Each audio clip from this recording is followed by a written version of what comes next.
ನೀರು ದಾಹ ಆಯಿತು, ಬೇಸಿಗೆ ಆಯಿತು,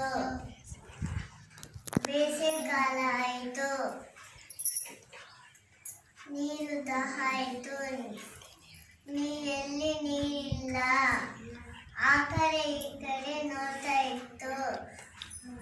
ಕಾವು ಕಾವನ ಊರೊಳಗಡೆ ಬಂದು ಒಂದು ಮರ ಮೇಲೆ ಕೂತ್ಕೊಳ್ತು.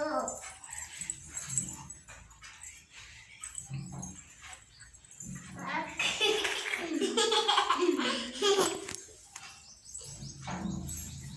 ಕಡೆ ಈ ಕಡೆ ನೋಡ್ತಾ ಇತ್ತು, ಎಲ್ಲಿ ನೀರು ಸಿಕ್ಕಿಲ್ಲ. ಒಂದು ಮರ ಕೆಳಗಡೆ ಒಂದು ಮನೆ ಮೇಲೆ ನೀರಿತ್ತು. ಮರದಲ್ಲಿ ಸ್ವಲ್ಪ ನೀರಿತ್ತು.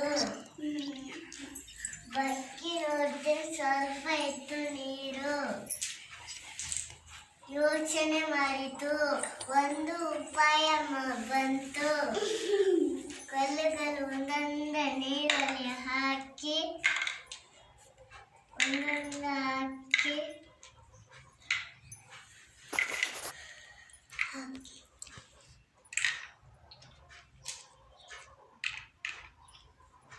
ನೀರು ಮೇಲೆ ಬಂತು. ನೀರು ಕುಡಿದು ಬಿಟ್ಟು ಹೊಟ್ಟೆ ತುಂಬ ನೀರು ಕುಡಿದು ಕಾವು ಕಾವನ್ನು ಹೊರಟೋಯ್ತು.